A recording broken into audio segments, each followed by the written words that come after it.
September 11th, 1941. The German killing machine stood on the doorstep of the great Russian city of Leningrad. Once again, blitzkrieg turned architecture into rubble. Soviet Marshal Voroshilov was fast losing ground, and the Russian High Command knew that to keep the weary general in place meant to lose the city. To stem the loss, Stalin sent Army Chief of Staff Marshal Georgy Zhukov to take over command of the defense forces in Leningrad. By reorganizing Russian forces, which included civilian women and children, Zhukov displayed his amazing tactical genius that propelled him through the ranks of the Russian military. His force restructuring culminated in a surprise offensive that eventually reopened rail lines and brought food into the starving city. A short month later, the army commander was called to another front to stem another hemorrhage. It seemed that wherever Mother Russia needed him most, General Georgy Zhukov bravely went. Georgy Konstantinovich Zhukov was born in 1896 in the small village of Strelkova, south of Moscow. Like a majority of the peasant population, his family was desperately poor. At the age of 10, young Georgy was sent to Moscow to find work with his uncle as an apprentice furrier and found the working conditions severely harsh. Young Georgy worked 12-hour days. At night, he slept on the cold, hard factory floor. In 1915, the 19-year-old Zhukov was relieved from the drudgery of factory life when he received his military call-up papers and was posted to a cavalry squadron. By 1916, the young soldier's ability was apparent. He was quickly selected for non-commissioned officer training. In his memoirs, Zhukov recorded numerous problems within the Russian Imperial Army. He wrote that the majority of aristocratic generals and officers neglected their troops and had little understanding of the ordinary peasant soldiers. It was a defect that the future general would stamp out within his own command. By March 1917, Bolshevik revolution swept away the old monarchist order in Russia. It was a change Zhukov's poor working-class background supported, and he quickly became a member of the Communist Party. Then, upon contracting typhus, he returned home for convalescence, and it wasn't until late 1918 that he returned to military service. However, every Russian was now called upon to choose sides in what was developing into a civil war. Believing that the communists offered the people the best hope for anything approaching social equality, Zhukov opted to join the Reds. It was during the Civil War that Zhukov showed superiors he was a competent leader, and he rose quickly through the ranks of the newly formed Soviet military forces. In 1923, he became a commander of a horse cavalry regiment. The new commander quickly gained a reputation for detailed planning, unbending discipline, and severity. In 1930, Zhukov became the commander of the 2nd Cavalry Brigade, giving seminars and holding regular war game exercises and large-scale maneuvers. He was also enthusiastic about experimenting with new weapons, including tanks, recently introduced on the battlefields of World War I. It was during the 30s that the Soviet ruler Joseph Stalin began to show his instability. His paranoia exploded in a series of eliminations or imprisonments. The culmination of the purge against the military resulted in the execution of close to 40,000 officers that Stalin felt were not politically acceptable. Even 3 of the top 5 Red Army commanders were executed, leaving the 2 commanders Stalin felt would best toe political lines. In 1938 and 1939, Zhukov again saw action against the Japanese on the Manchurian border, where his tactical genius reigned supreme. By 1940, the gifted tactician was promoted to full general. His ambitious ability impressed Stalin, and in 1941, Zhukov was promoted again to Chief of General Staff. He worked countless hours each day, preparing the Soviet forces for the looming war with Nazi Germany, but was short of defensive resources and experienced officers.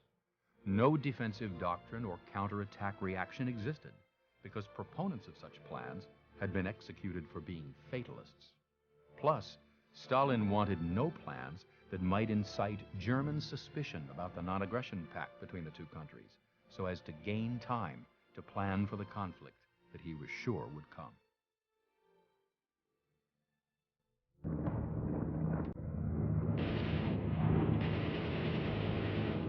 June 22nd, 1941, an Operation Barbarossa hit Zhukov hard with the German invasion of the Soviet Union. Zhukov worked tirelessly to plug huge gaps in his front line, while at the same time attempting to bolster waning morale, as hundreds of thousands of Russian servicemen were killed or captured by the German juggernaut. July 29th, 1941, the Soviet High Command held a crucial meeting in Moscow. Their focus was on how to stem this seemingly invincible German advance. General Zhukov urged a withdrawal from Kiev to help stabilize the whole Russian front line. Stalin angrily rejected this suggestion and immediately accepted Zhukov's resignation from his post. In September 1941, Zhukov was reinstated and sent to command the Northern Front line, with his first major task being the stabilization of Leningrad. Upon his arrival, he immediately replaced the existing commander. He also replaced key staff, thereby restoring confidence. Zhukov also imposed discipline and planned a regimented defense of the starving city. As the general worked to defend Leningrad, the Axis war machine charged for the communist capital. Zhukov was quickly ordered back to Moscow. With the situation deteriorating, the capital city appeared quite ready to collapse. However, winter, thankfully for the Russians, came on with a force, literally freezing Hitler's last advance, as German patrols entered the industrial western suburbs less than 25 miles from Red Square.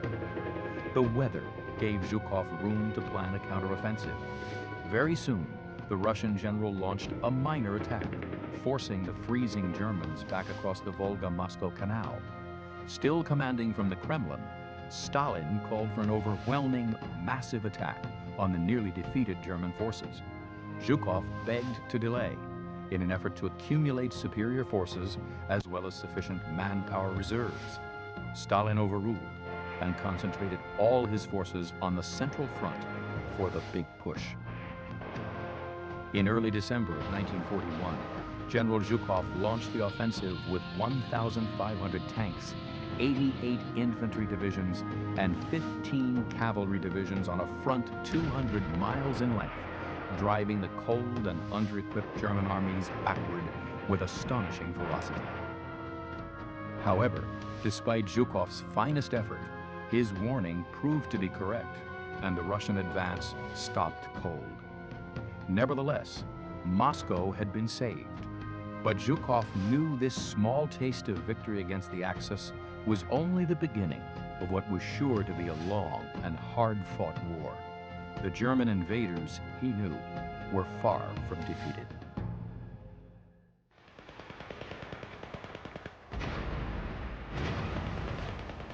In September of 1942, the German army advanced on the city of Stalingrad. The Russians, already devastated by the power of the German blitzkrieg during Operation Barbarossa, had to make a stand. They could not let the Germans get hold of the oil fields in the Caucasus. Stalin's definitive order was not a step backwards. Zhukov, Stalin's first and only deputy commander-in-chief, was sent to the besieged city to repeat his mission objective from Leningrad just a year earlier. The battle for the city descended into one of the most brutal in World War II. Street by street, Russian soldiers and civilians fought the German invaders in brutal and bloody hand-to-hand combat. Great buildings fell to rubble. Fire and smoke choked the air, and areas captured by the Germans during the day were retaken by the Russians in the darkness of night. The German juggernaut took a great deal of the city, but it was never able to fully close its grasp. To win back complete control of the vast metropolis, Marshal Zhukov used 6 armies, totaling 1 million men, to surround the city. Tank regiments and infantry attacked from the north and the south. The attacking armies met up on November 23rd, with Stalingrad to the east.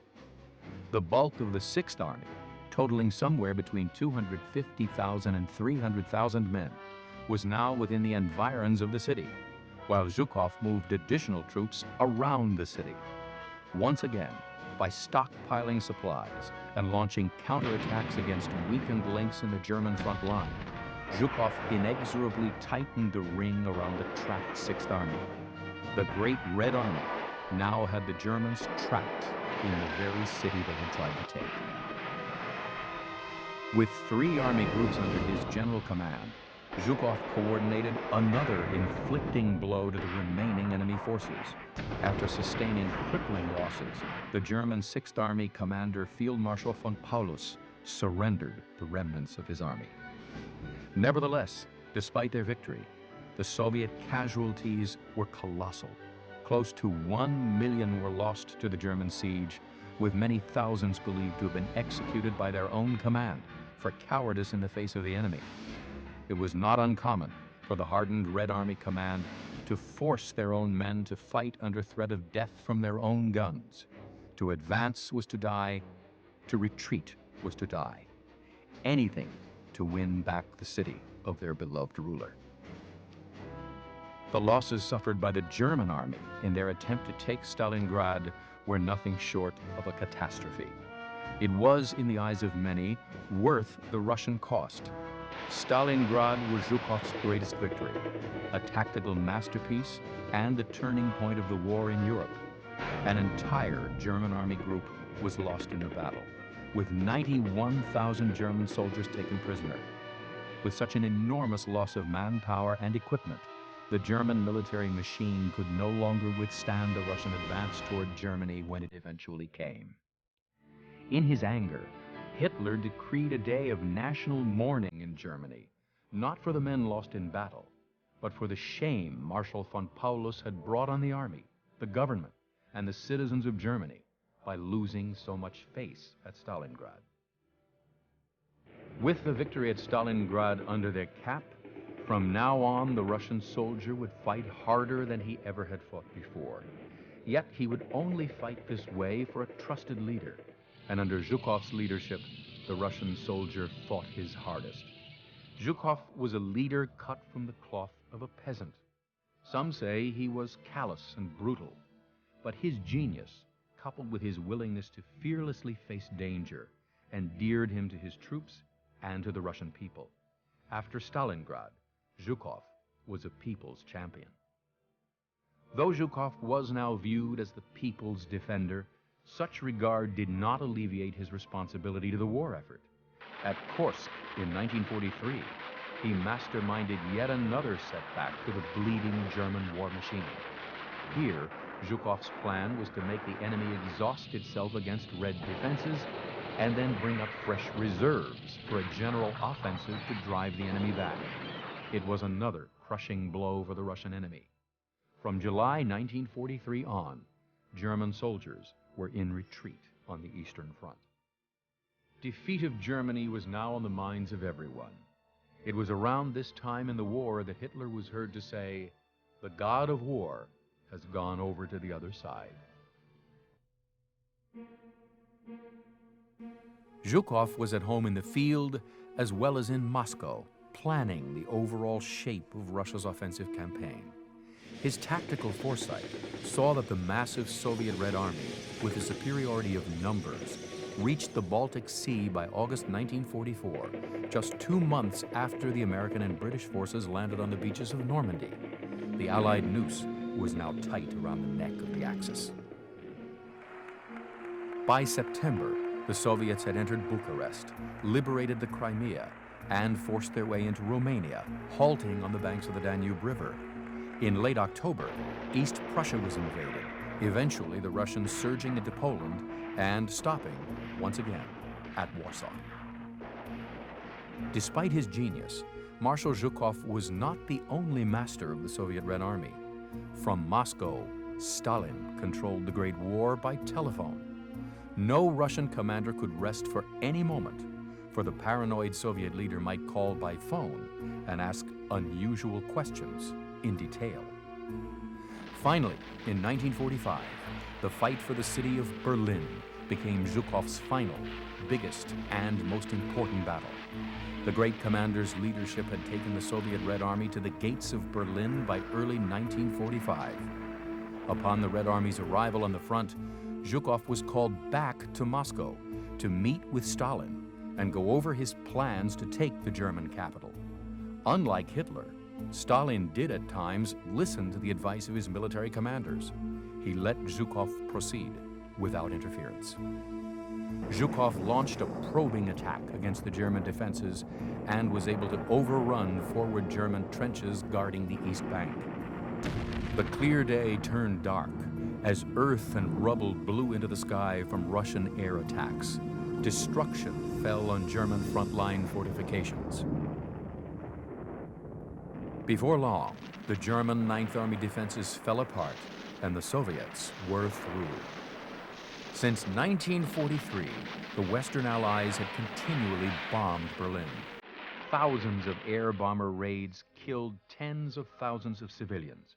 And by April 20th, 1945, long-range Soviet artillery had begun to pound the already devastated city. Up until mid-April 1945, more than 45,000 tons of bombs had been dropped. And now Zhukov's artillery would follow this onslaught with an even greater amount of death and destruction. Battles raged in the suburbs and into the city between Soviet and German troops. On the 28th of April, Soviet soldiers entered the Ministry of the Interior building. Next, they entered the German Reichstag. By 10:50 p.m. on the night of April 30th, 1945, just before the May Day deadline set by Stalin, the hammer and sickle was raised in Berlin.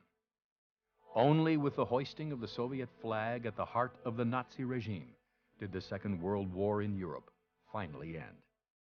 On the 8th of May, Zhukov presided over the complete and final surrender of German armed forces. Operation Berlin was a crowning success of Zhukov's military career. Upon Zhukov's return to Moscow, Stalin believed that due to the general success and popularity, he posed a potential threat to the Russian leader's reign.